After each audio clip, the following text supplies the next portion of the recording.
You ever get on LinkedIn, you see somebody's got a post, it starts off with like a sentence, and then there's a little ... and then it says see more. And you click that see more, and then suddenly it's like, there's like an enormous giant post, and you're like, oh my gosh, okay, I didn't sign up for that, I'm not reading that, like I'm done, and I move on. I do this all the time, and I have the feeling most people do this. But every now and then, you've got to have a post, or you're trying to put out a piece of creative content where you need to kind of have some copy there for people to read. So it's a good thing if you have a framework for how you do your copy. So to help me out, I've been reading this book on marketing and advertising from David Ogilvy. It's old school. He says that even back then, the average reader would only read about 5% of the copy that was put out, like 5%. So if you're doing like a whole essay, they're gonna read like the first sentence, guys. Like that's what you're getting. You can't bore people into buying your product or to engaging with your service or to leave comments and stuff. You can only make people interested in it. So your copy can't be boring. It's got to be interesting from the beginning. So my biggest solution is to turn my copy into some element of story. Like start it with, I had a problem and then this happened and then I kind of thought I solved my problem and here's how I solved it. A story format goes a long way into making any post more interesting. Don't just be like,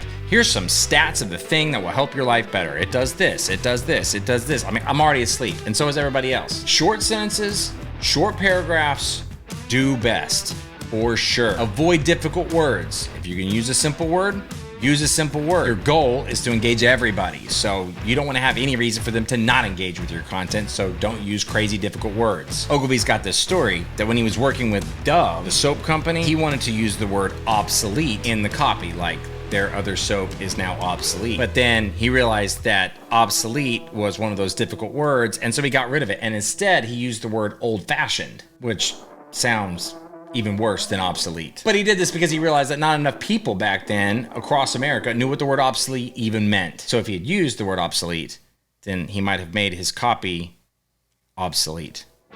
So Ogilvy says when you're writing your copy, keep this in mind. Imagine that you go and you live out on a farm somewhere, I don't know, in like Iowa or something. You're living on a farm with that community for like 6 weeks.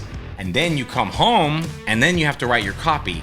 Write it so that the people there would understand it. And if you do that, it will create the best, most readable copy. Remember, only 5% of people engage with the copy anyway. So for those 5% of people, you want to make your copy as good as possible. So hopefully this will help you out a little bit. And if it does, do me a favor, leave me a like and a share. I'd super appreciate it. And that's it for this. I'm out.